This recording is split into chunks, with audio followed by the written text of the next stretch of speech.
কিন্তু নির্বাচন হয়েছে তারা কিন্তু কোনো সরকারের কোনো কিছু পায়নি, তারা সব তেমন বঞ্চিত হয়েছে।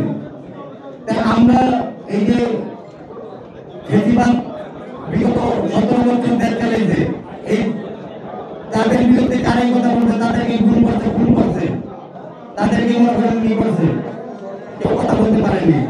এখন আমি একটা সংসদ নির্বাচনে দাঁড়াইছি, বিভিন্ন ফেসবুকে বিভিন্ন ধরনের কথা বলতেছে।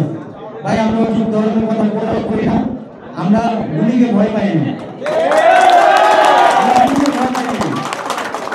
আমার সাথে ভাই যেটা সত্যি কথা, আমার সাথে কোনো কর্মী নাই, আমি কোনো কর্মী নিয়ে চলি না, আমার সাথে সাধারণ জনগণ আছে, সাধারণ ছাত্র আছে।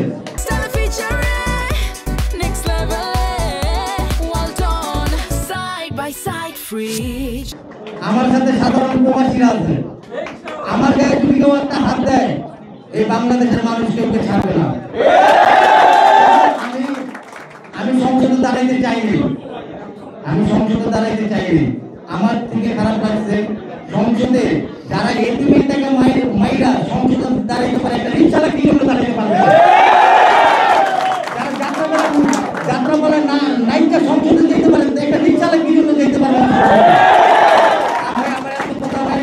আমি একটা কথাই বলতে চাই, আমি জনগণের পক্ষে, আমি রিক্সাওয়ালাদের পক্ষে, আমি শ্রমিকের পক্ষে। শ্রমিক যেই নেমে বিপদে পড়বে ওই নেমে সুজন ভুল পাইতে দাঁড়াবে। আর আমার আরেকটা কথাই, যারাই ভাই সমালোচনা করেন, বিগত 17 বছর কেউ সমালোচনা করতে পারেন নাই, 2024-এর পরে আপনারা সমালোচনা করতে পারতেন আমাদের জন্য। আমরা যদি আন্দোলনে না নামতাম, এই ফেসিবাদ ইন্ডিয়া যেত না, আর আপনারা সমালোচনা করতেও পারতেন না। তাই ভাই সমালোচনা করেন, যত সমালোচনা করবেন ততই শুধু আরো শক্তিশালী হবে। এটাই আমার